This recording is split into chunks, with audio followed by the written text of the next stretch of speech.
Welcome everyone. We are expecting um, many more participants, so um, I will give it a little bit of time here.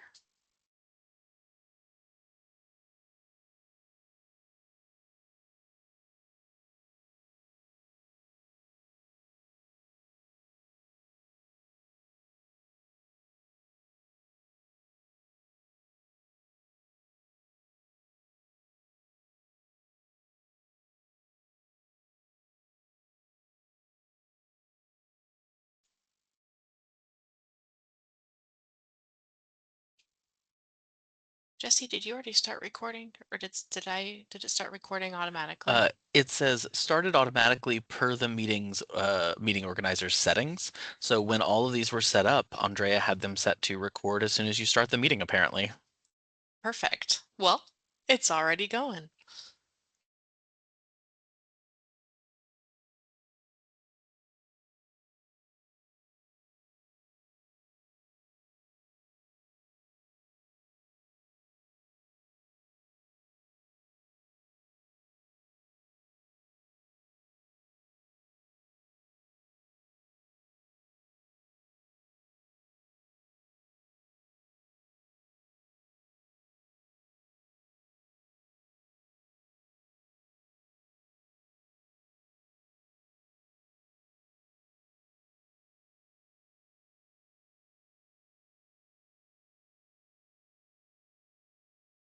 Alrighty.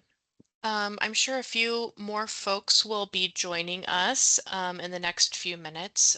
We had well over 100 and 15, I think, more or less registrants. So I'm sure folks will trickle in throughout the hour. Um, I am going to first introduce the IHCDA. Whoops. Thank you, Jesse or Wes or whomever. Just a couple of housekeeping items. First of all, please mute yourself. And we will have a Q&A session at the end of the call. If you have questions throughout, which I'm sure many folks will, please pop those in the Q&A section, preferably Q&A instead of the chat. But if my teammates can be monitoring that Q&A and the chat, that would be very helpful. And we'll stop every once in a while to kind of regroup, address some questions. If there's a really pressing question, Jesse, if you can interrupt me, that is a-okay. All right. We'll get started here. Welcome everyone to the fiscal year 2026 CoC NOFO webinar. It seems like we were just doing these in November, but here we are again. We have a lot more information this time. HUD was very prescriptive in their NOFO this time, and so the webinar today and the process will be much more prescriptive moving forward.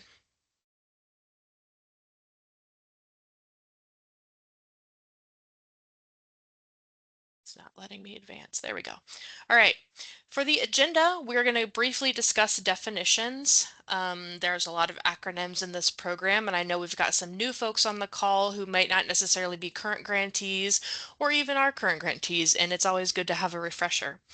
We're going to review the NOFO purpose and the process, as well as discussing major policy objectives in the NOFO, specifically highlighting HUD's funding priorities and major changes from previous years.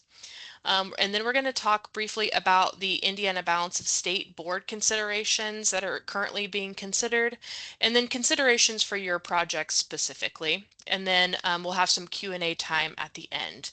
And again, just to introduce, we do have several IHCDA staff on the call. Jesse Van Hooser, our manager of CoC engagement. We've got Wes Brimmer, the grants analyst, CoC grants analyst, Samantha Spurgel, Sam, I never know what your title is. Executive, Sam is the executive over the Community Services and Community Programs Department, and then Kristen Garvey, the Director of Community Services, is also on the call today. So they will all be monitoring the Q&A session, or the Q&A box and helping me out. All right, quickly definitions. First, CoC. You'll hear me say that a lot today. I'm referring to the Continuum of Care Grant Program, and this is also a colloquial term for our collective statewide group of service providers. So when I say CoC, I'm not only just talking about the CoC grant itself, like my title is the CoC Grants Manager, but I'm also, and most of the time in this presentation, I'll be referring to the CoC as in our Indiana Balance of State collection of service providers and grantees. NOFO, or Notice of Funding Opportunity, that's the main priority that we're discussing today. ARD, Annual Renewal Demand. This is the amount of funding set aside for each CoC across the nation. HUD will assign a maximum ARD to each CoC, but it's important to note that it doesn't mean that they have to award the maximum to each CoC. So it's basically the amount we are eligible for, with an asterisk that there are some bonuses and some extra calculations that go in beyond the ARD. But we don't have to go into the weeds on that. Internal competition. This is the competition within our CoC for inclusion in the collaborative application. What is the collaborative application, you ask? That is the total application sent to HUD on behalf of our CoC, or our collective across the Indiana Balance of State. Now, along with the collaborative application, there is a collaborative applicant. IHCDA has been designated by the Indiana Balance of State CoC as the collaborative applicant. So we are the ones going in and submitting into a system called eSNAPS on behalf of the greater CoC, as well as some other partners who are HUD direct funded. And we'll get into that in a second. But when I say collaborative applicant, I'm referring to IHCDA. When I talk about the collaborative application, that is a collection of all of the items from the internal competition that we are submitting to HUD as our response to the NOFO. And if I use an acronym today, or another staff member does, and you're like, wait, I don't remember what that means, pop it in the Q&A box. We will happily make a clarification there. There's a lot of acronyms. Alrighty, what is the NOFO? So quickly to review the big picture. There's a congressional appropriation of funds for homelessness services that comes out of a bill called THUD. Once Congress appropriates that amount, it goes to HUD, and HUD says, all right, here's what we want to do with those funds. And they're going to create budgets, and they're going to create policies based on the priorities of the current administration. And so in this case, HUD has created this FY26 NOFO that they've announced and are requesting responses for. Then from there, CoCs nationwide are competing for those funds in the NOFO. The emphasis I want to make on this is that CoCs across the nation are competing for these funds. So we are in this together. Yes, there is an internal competition amongst providers throughout the Balance of State CoC, but when we submit that collaborative application, that is on behalf of all of us in the state of Indiana. And so the Balance of State CoC is going to be outlining several priorities of how we want to respond as the collaborative applicant and as the greater CoC to the SNOFO.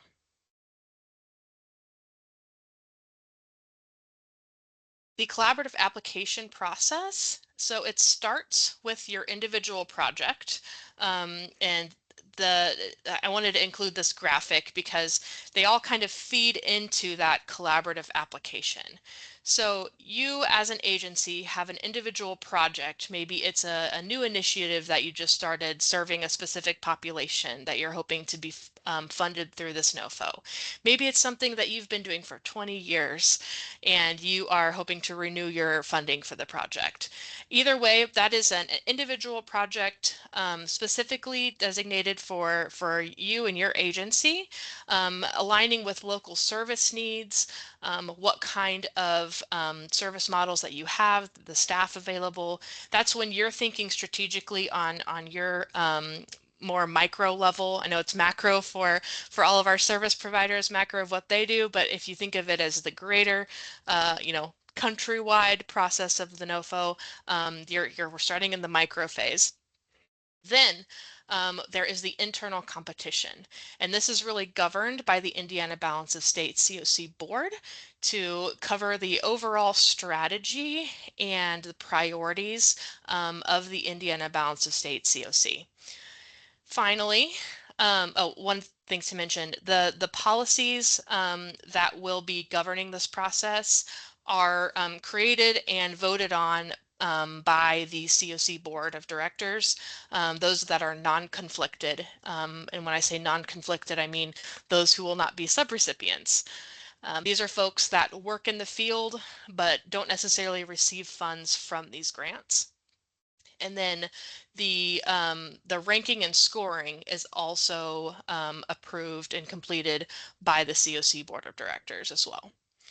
So that internal competition is a little bit more of the macro level. So that's what's the statewide strategy that we are presenting to give the best collaborative application we can to HUD to make sure that we have as much funding as possible across the Indiana Balance of State to serve Hoosiers experiencing homelessness. This means we're collating all of the projects in the individual applications. The collaborative applicant as well as HUD Direct funded will work together in the collaborative application process to submit in a system called eSnaps.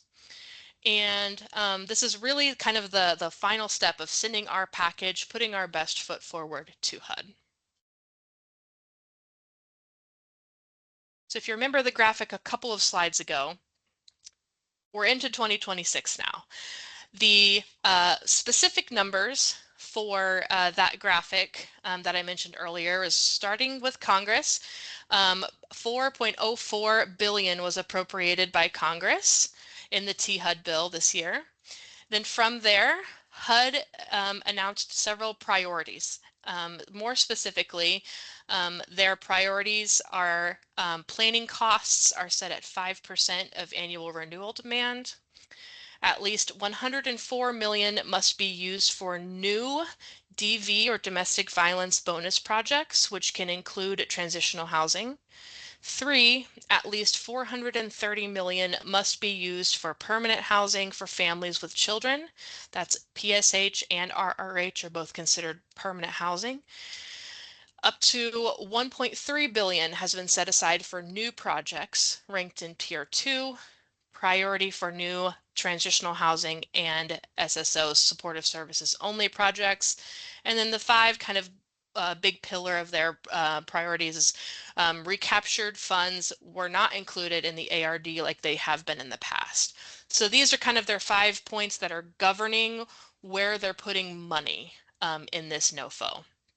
So the Indiana Balance of State then will take that information and create ranking and scoring priorities based on how can we best strategize and best fund as many projects as possible and as high quality projects as possible within the Indiana Balance of State. Those ranking and scoring priorities, I will touch on them briefly, but I want to be clear, they have not yet been voted on. So some of them they have been discussed by non-conflicted board members, but they haven't officially been voted on and published. So we can't share all of those with you today, but the vote will take place on June 18th. And we intend to release those with the application process. And this is important to point out because this is a little bit different than we have done in the past. Previously, the funding was a little bit more certain. There was a lot less change to the CoC grant program.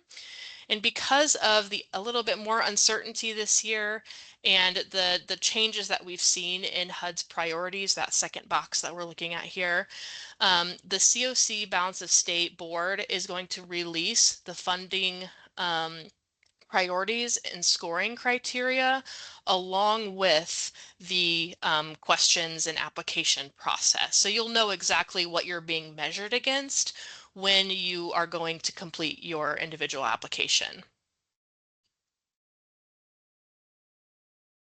Funding tiers. So every year, HUD in this program has Tier 1 and Tier 2, and those two tiers make up what they refer to as the ARD, or Annual Renewal Demand. This year's NOFO, 60% of the ARD is in Tier 1, though previously this has been 90%. It is larger than what we saw in the previous FY 2025 NOFOs that were released earlier, but it is not our business as usual. So this has changed. Tier 2 is considered 40% of the ARD, and then there's also CoC bonus and DV bonus funds that will be included in the Tier 2 process. Alrighty, I am going to read straight from this slide. This is a lot. Stick with me, and if there's questions, we can address those shortly. So this is a chart that we pulled from another resource regarding HUD's funding priorities. And this is essentially the interpretation of what HUD is looking at when they're looking at all of the CoCs and all of those collaborative applications throughout the country, who they're going to fund and what the process is. So first and foremost, all CoC planning and UFA costs on applications that meet prior project threshold requirements. If the planning costs meet threshold, it will be funded. Next, all projects ranked in Tier 1 that meet threshold requirements. This can include any type of project. So it can include new, renewal, or DV bonus. 3, if DV bonus is ranked in Tier 1, which is 104 million, no further action is needed. If the total does not equal 104 million, then DV bonus by project can be in Tier 2. DV bonus ranked in Tier 2 could be greater than 104 million, and it may still be selected, but not sure. And something I should have said before or clarified before getting into these are HUD's priorities. This is not necessarily the ranking and scoring priorities that the Indiana Balance of State CoC will use. This may change a little bit. That's what the board is voting on June 18th. 4, if permanent housing projects for families and children are ranked in Tier 1, no further action is needed. If the total cost is not 430 million, select permanent housing projects for families and children will be prioritized in Tier 2 up to that 430 million mark. Permanent housing projects for families with children may still be selected in Tier 2, just depends on how things rank. Next, new transitional housing and supportive services only projects ranked in Tier 2. So that's kind of the next level of funds that HUD will distribute. This can include DV bonus for TH. It could also include SSO. And this is until about 1.3 billion of projects is selected. Sorry, new projects specifically. Now, that is probably going to take HUD to that ARD amount. If it doesn't, then if additional funds are available, other types of new projects ranked in Tier 2 by project score until that 1.3 billion is reached. And last, if funding is available, HUD will select renewal projects ranked in Tier 2 that meet threshold requirements until all remaining funds have been expended. Jesse, you want to jump in with a question? Yeah, just for clarity here, you've discussed tier one and tier two quite a bit. Can you just give a 1,000-foot view of the difference between tier one and tier two if you do not already have that planned for a later slide? Perfect. Yes. Yes. Yeah, so this slide kind of, I guess that doesn't have the explanation of Tier 1 and Tier 2. So the reason this is a little bit vague is because right now we are waiting on the CoC board to officially decide what they're going to prioritize in Tier 1 and Tier 2.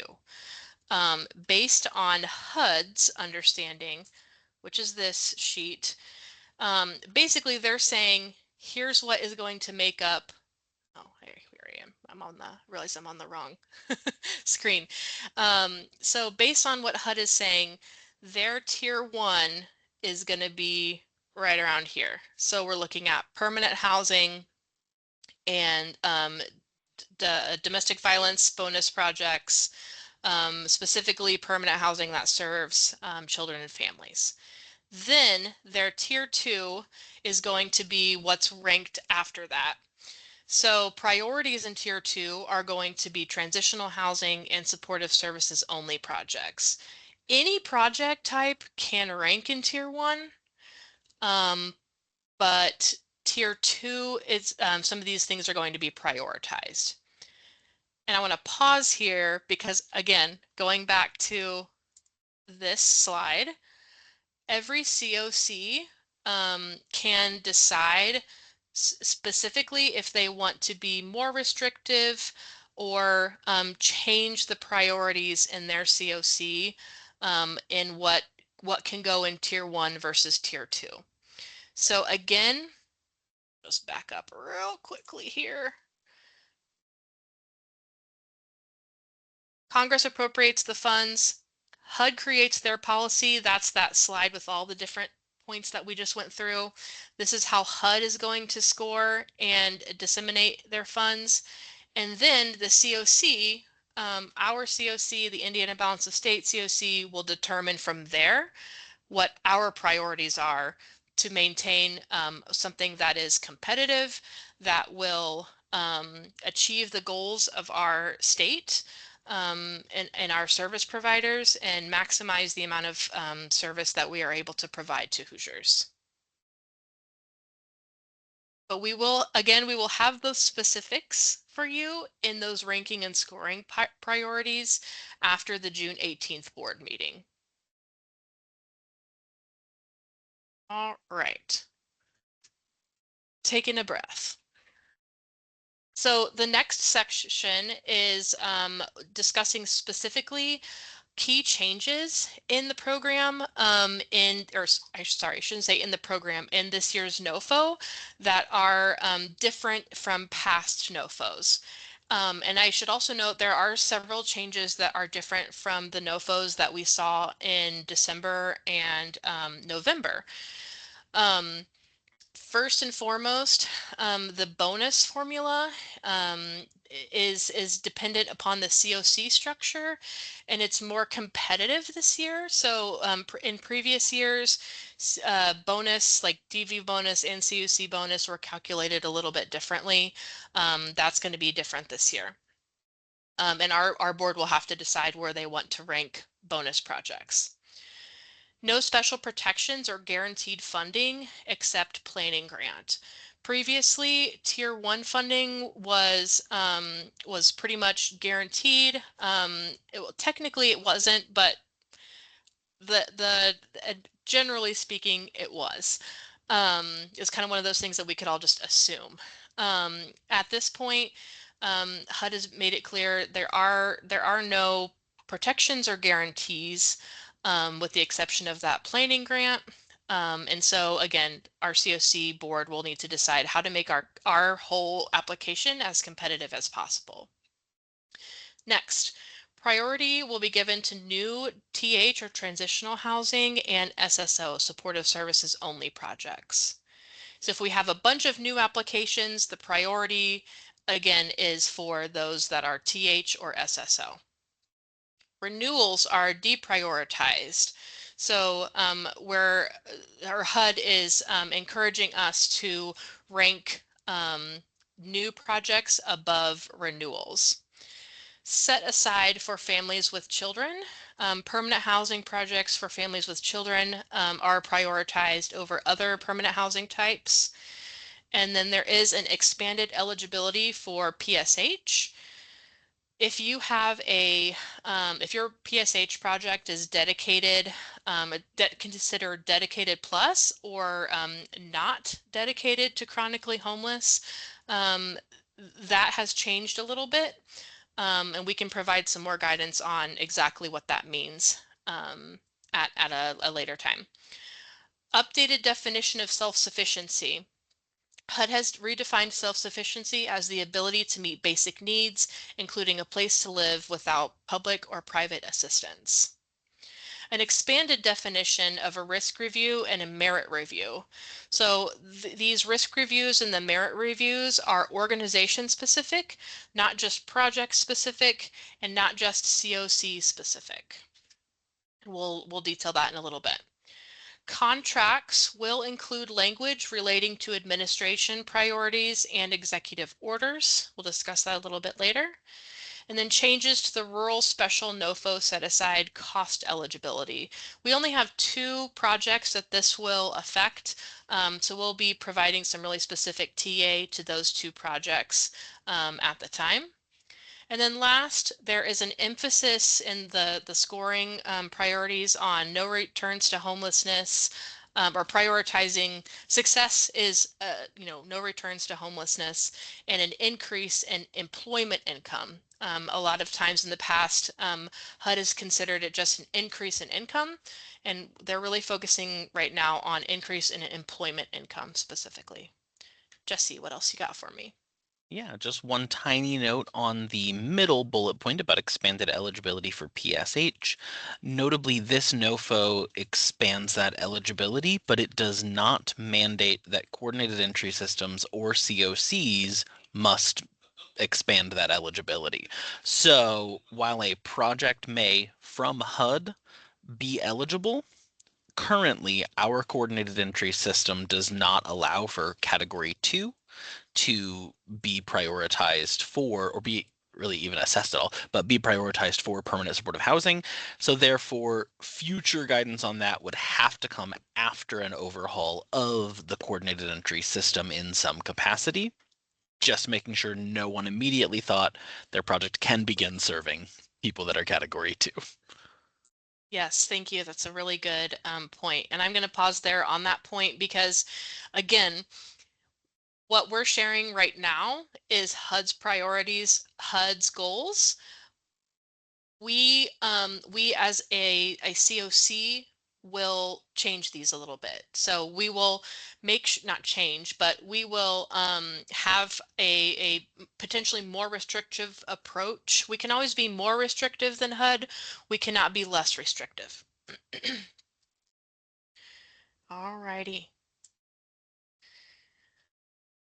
Scoring categories, just to kind of very broadly overview. I don't want to go into each category today because we only have an hour, but I especially wanted to show you the categories that HUD will be ranking how HUD will be ranking the collaborative application. And so historically in the past, we as the collaborative applicant have designed the application to kind of mimic or proportionally adhere to these scoring priorities. So the biggest things to point out are the CoC coordination and engagement.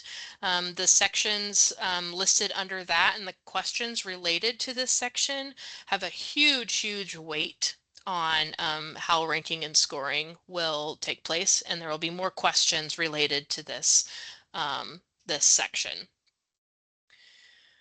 All right.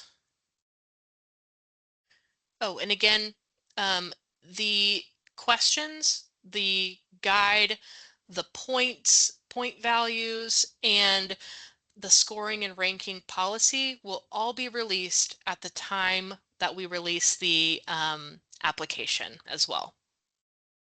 And that's all voted on by the CoC board. Speaking of the CoC board, these are the kind of main items that the CoC board is currently considering. No decisions have been officially made yet, no votes have taken place, but these are the main areas that the CoC board is discussing to try and design our internal application process and guide our collaborative application. First, Tier 1 prioritization. Are we going to prioritize renewals of PSH only? Are we going to prioritize renewals of PSH and other permanent housing types, or which is RRH? We do have a pretty good idea that we want to prioritize renewals in Tier 1, and that kind of matches what HUD has put out, as we've discussed in a couple slides ago. Then moving on to Tier 2, do we want to include renewals in Tier 2? HUD is kind of hinting that they might deprioritize renewals in Tier 2. Do we as a CoC want to bolster those renewals somehow, or do we want to focus on new projects in Tier 2? Next, DV bonus consideration. So because the DV bonus category is more competitive, this is requiring a lot of consideration and discussion amongst the board. Specifically, do all DV projects rank in the same tier? Are they going to rank in both Tier 1 and Tier 2? Should all DV projects be only new? Only renewals? Can we do a mix of new and renewals? These are all things we're discussing. And then CoC-wide supportive service requirements. HUD, going back one slide, HUD has indicated that a CoC, a collaborative applicant, can get up to 6 bonus points here in the CoC merger or UFA. That won't apply to us. But there's also an option to have 14 kind of bonus points if you adopt a CoC-wide service policy. And that would essentially be a requirement of supportive services somehow. So how will we define that as a CoC, and should we adopt that CoC-wide? Next, a CoC-wide policy on safe injection sites or substance use treatment that does not provide safe injection sites. That's another bonus point category that HUD has indicated. If we are a CoC, we as a CoC can obtain bonus points by saying that we will not operate these sites in our CoC and across all these projects. And then lastly, ranking of the statutory required infrastructure projects. HMIS and CE are required by statute, but they're not guaranteed funding. So where does our board want to rank those? Tier 1, Tier 2, bonus? What are we thinking there? Lastly, what does all this mean for you? So we've talked a lot, and here's kind of where we'll transition into more Q&A. But I want to open this time and point out some really specific things that we are doing that you have already done. Those of you who are renewing projects, or some of you that are brand new as well. Considerations for your project and how you want to be funded.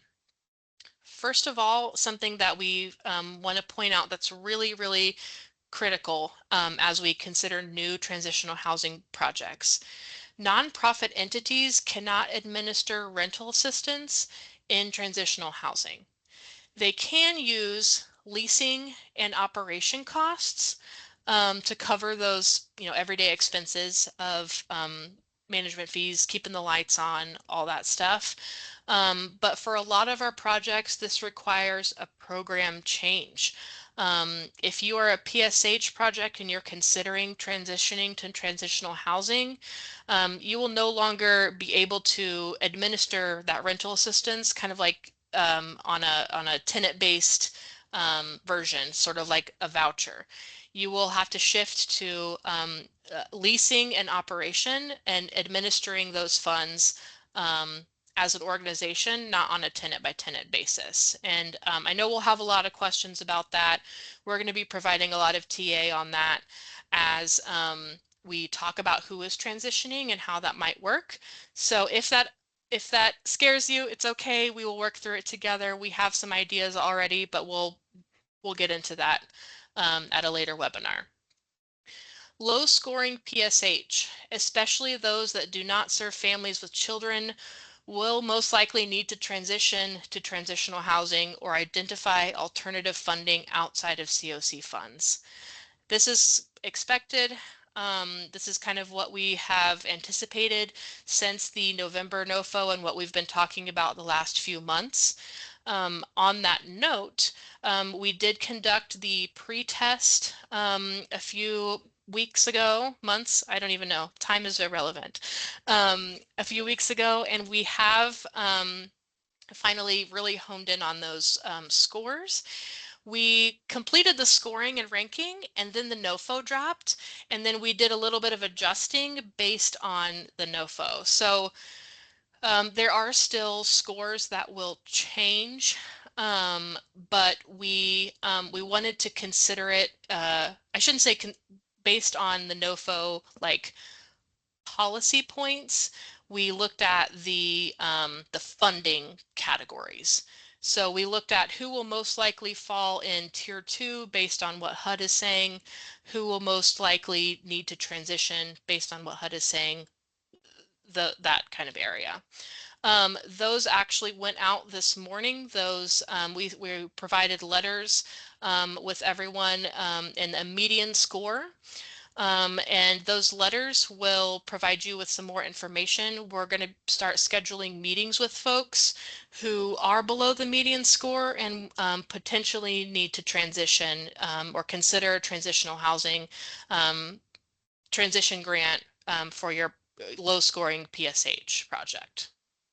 Jesse, you want to add I was going to kick it off to you right there anyway, Yeah, so not a boom, it's problem. like we planned it. Yeah. With those emails that went out, Megan is CC'd on all of them. A shared inbox sent them out. So if you reply to that shared inbox, we will get you an answer. You can send questions there. Additionally, that meeting, while we are requiring it for those who fell below the median, we are also encouraging it for other projects. If your project scored well and you still want to have a conversation, if your project scored above the median but not enough that you feel completely confident in, and you want to have a meeting to discuss, please reach out. Perfect. Yeah, and the other thing to point out, we don't have an answer to this today. I know a lot of our conversations the past few months have especially been with our RRH folks, whether you are DVRRH, plain RRH, or THRRH. I know we've been talking a lot. Once the board makes that final decision where those projects will be ranked and how they'll be prioritized, we will have some more information for you on, a final like, yeah, you're going to need to transition to TH, or no, you can stay in your current model. We'll make those decisions at that time. But I promise an answer is finally coming. A week from now is when the board is meeting. Next, HUD has released guidance on eligibility of PSH to TH, including how some of the current PSH clients may transition in place. This was a big concern for a lot of folks who are considering transitioning their PSH project to TH. The question is, okay, well, all of these, I've got a building with 40 tenants. How are they going to qualify if the project transitions? HUD has released some guidance on that. And if you have not seen that yet, let us know and we can provide a link to that document. or if somebody, one of the folks in on the IHCDA side, if you have a quick access to that and want to throw it in the chat, that might be helpful as well. Next, merit and risk review will be conducted by HUD for all projects. And the high risk includes categories beyond financial and grants management. Please, please, please read page 86 of the NOFO very carefully for more information on what this includes. Similarly, contracts. A lot of the language that we saw in previous NOFOs by this administration had some point categories and some, hey, we think you should do this, but it's technically not required.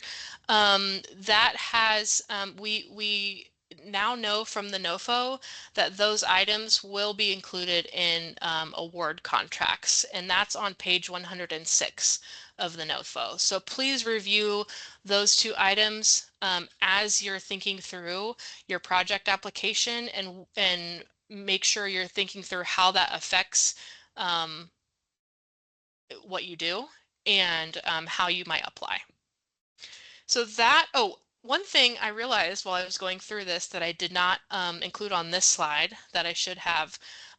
Those of you considering transitional housing projects, the service participation requirement, in previous NOFOs, we saw 40 hours per participant. This NOFO was very prescriptive and said 20 hours. Those who are working or elderly or disabled, and the definition of disability is in there, they are exempt, but that 40 went to 20, and that's something that I should have included in this slide. Apologies. That's the end of my presentation. And now I want to kick it over to any other IHCDA staff that may want to add in things, or if you have additional comments, concerns. All right, Megan, I'm going to jump in here real quick.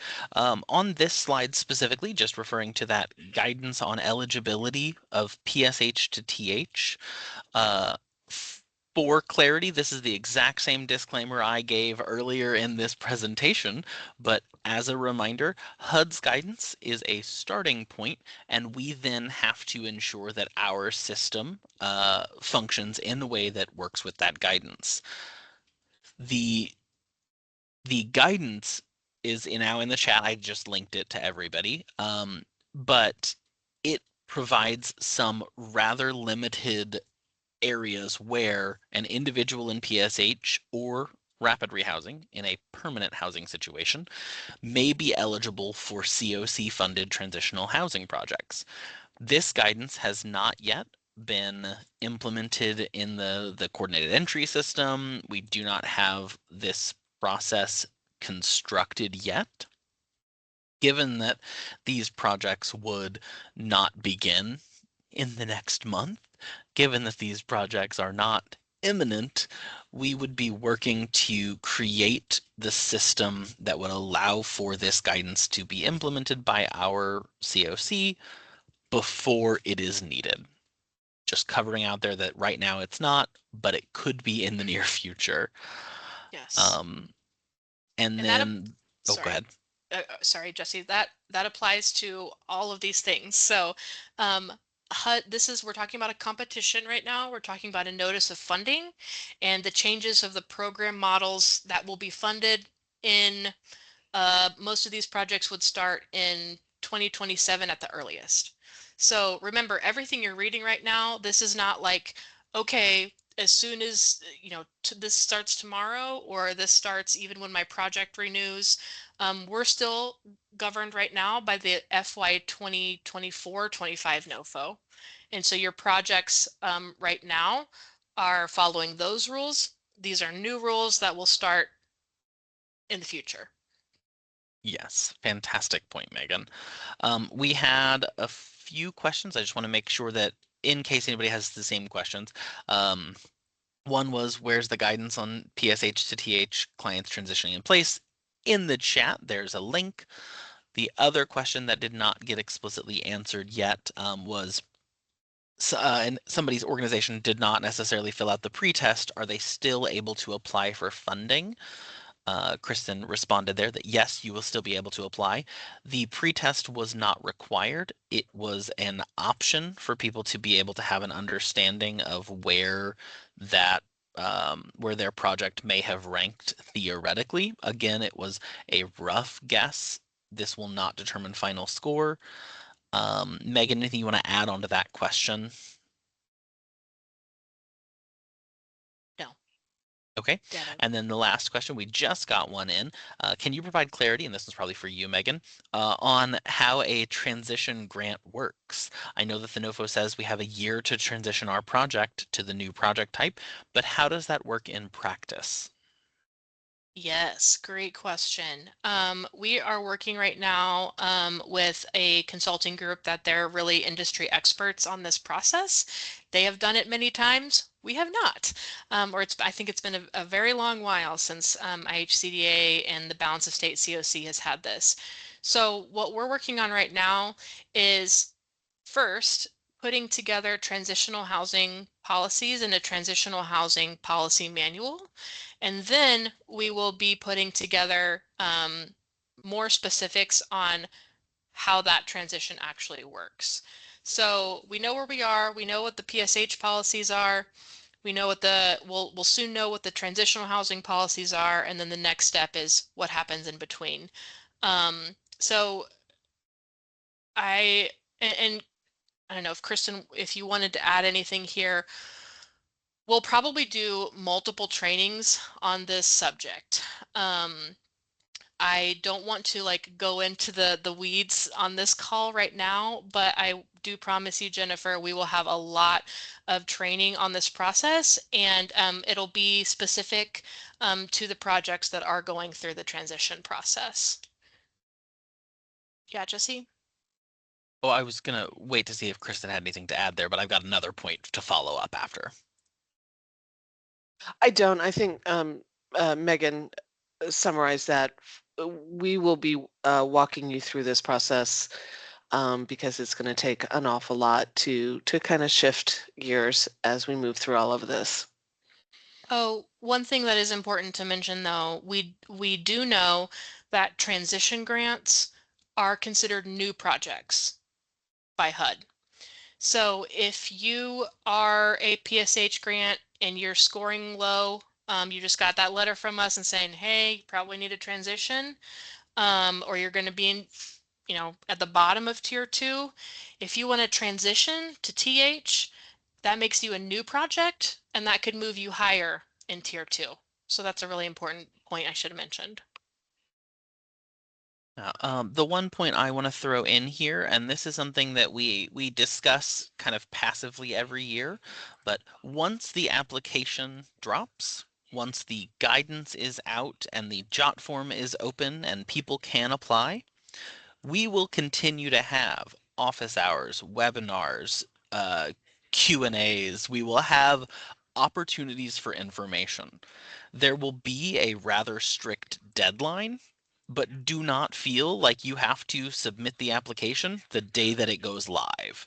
We want you to have access to the questions, the scoring and ranking policies that Megan mentioned, the information about how this process will work. We want you to begin thinking about those things. And in the email sent out today to everybody who completed the pretest, we encourage internal discussions at your organization regarding your system performance, your data quality, your narrative driven policies, procedures, and practices. But we do not expect that people will be prepared to complete the application the day that we post it. We want you to know that this is going to be a look at it, talk internally, talk with us, watch our guidance before you submit in most cases. So do not feel that rush to immediately submit. There is no explicit benefit to being the first person to submit your jot form application. We are not doing first come, first serve. And that's a tiny soapbox that I feel like I need to get on. Take the time, review properly, and think critically. We are here to help.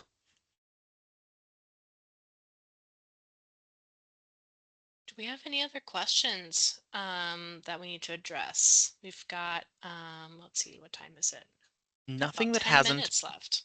nothing that hasn't been addressed that has been submitted in either the chat or the Q&A, but there might be things from people who are still on. If you have any questions, throw them in.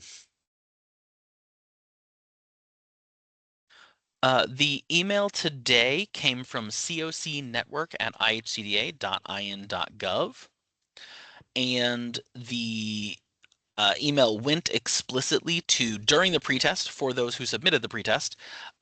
If they indicated who they had as a primary contact, the email only went to that primary contact. Additionally, we had a handful of agencies who did not submit a pretest and who are CoC funded. We will be reaching out to all of those partners as well. Just realistically, that email will not come out until tomorrow is my guess. A question came in the chat. Megan, I know that I have a thoughts on this, but I'm sure you can answer this one. Is JotForm going to have to be completed for each project? Yes, probably. Yeah, we'll probably have to have an application for each project. What I anticipate we will do as additional context here is try to have an option after you submit one to fill out the process again with key information that is organizational level auto-filled so that you don't have to keep retyping the same address for your main branch with an opportunity to change that information if you need. We'll try to be deliberate about organizational information not having to be duplicated every time. There's a great question in here for Megan/Kristen/Sam. Will having PBVs affect funding prioritization for the supportive services requirement policy? What would those be? And is there any detail on what the 20 hours of services means? These are all from the same person. They're different questions, but I'm gonna let you guys tackle those. Very good question. Looks like Sam had to jump off. I'm still here. Oh, you are. Wonderful. Do you want to talk to the PBV part?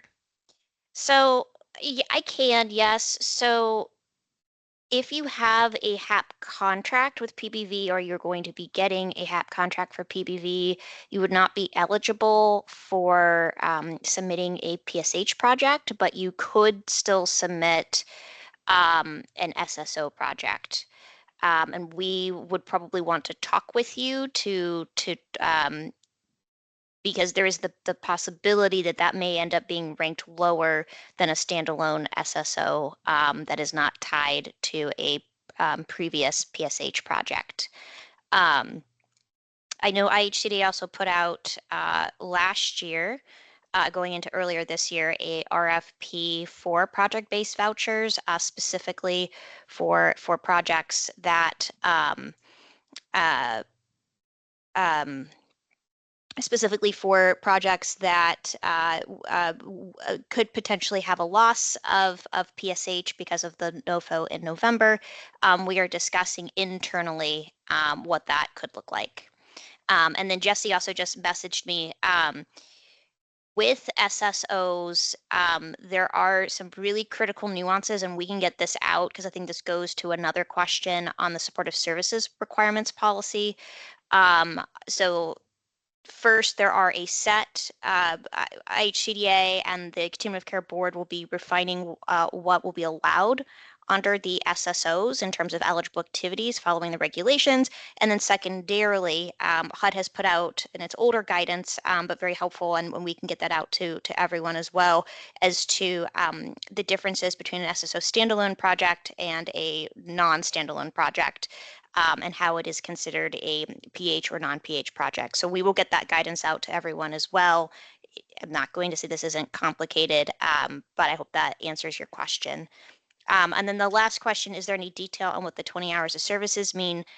I do not believe HUD has defined that in the NOFO, but I'll pause in case Megan, there was some information that came out yesterday on the National Alliance call. There was not. I do want to also add to the PBV conversation. So we're still seeking clarity from HUD on if an SSO can serve PSH and how they're defining PSH.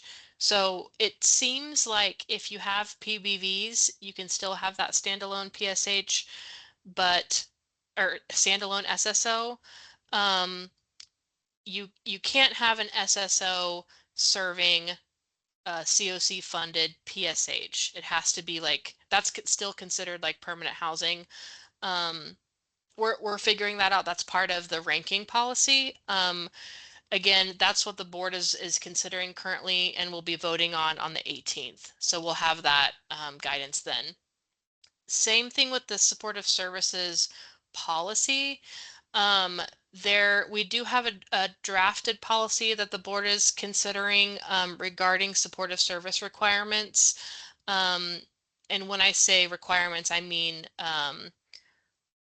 like our definition of self-sufficiency, what projects will require supportive services and which ones won't. It doesn't detail what exactly is a supportive service. Jesse's raising his hand. So we do have a kind of an ad hoc working group that we just got together last week. That's starting to work through what is a supportive service and what are best practices that will be recommended across the COC. So that not necessarily be like part of the scoring and ranking policy, but it would be something to include in our program manuals. With that, I just want to clarify that policy Megan's referring to that the COC board is reviewing. The Service Provision Committee will review, then the board will review. But that is the policy regarding the required participation from clients in those programs. How exactly that is implemented, again, that is what the policy will help clarify. So we're kind of hesitantly providing some amount of information while being a little vague because we don't want to mislead anybody. We don't want anybody hearing one direction and then the policy changing. The COC board meeting in which these policies are going to be voted on is next week, next Thursday. So we hope to have information out to everybody as soon as we can on the plethora of policies the COC board is reviewing. And Megan, there's two questions in the chat still too. and I can respond to these. So the first question, for those of us with LIHTC, is there going to be a conversation about an application for PBV that was denied? That RFP was released by IHDA's real estate team, and so I would strongly encourage, if you have not, to reach out to either Matt Rayburn or Zach Gross to have those discussions and get feedback on that application. The second question, having new PBVs for some of the grant would eliminate a renewal PSH application from consideration. So in short, no. So if your HAP contract does not cover the entirety of your project, then yes, you could be eligible for PSH. What we did see on a pre-test application was an entity that has 100% of their rental units covered under HAP also applying for PSH, which would not be eligible. So again, if your HAP contract is not covering 100% of your PSH units, yes, you could be considered for renewal for PSH. And just to add on to that, so most of the ones that we saw facing this were it's building based versus scattered site. So if you have a building that was granted PBVs for that specific project, you will not also be able to apply for PSH funds for that building. However, if you have some of your PSH covers the building and some covers scattered site, you can still apply for the scattered site. And we may need to talk about reallocation of those funds that were previously dedicated to the building. Let's talk on a project to project basis about how we can maximize that. Yeah, I think a big takeaway with this conversation, these questions are fantastic, are that there are going to be a lot of nuances to each project. While past NOFOs have had a lot of similarity. There are a lot of projects that have been funded over a wide period of time, and so each NOFO is a little bit different as to the requirements or to how those specific grant awards have been structured. So I would encourage you, regardless if you did or did not do the pretest, regardless of how you scored on the pretest, to reach out to IHJ staff so we can continue to provide the best information to all of you with this change in priority of funding. Thanks, Sam. All right, we are at 12 p.m. We're at the end of our time, but if you do have additional questions and want to stick around, I have a few minutes to stick around. You can come off mute. I can end the recording, and if we've got additional, I guess I can't end the recording, actually. Oh, yes, I can. One moment here. Stop recording. We have one question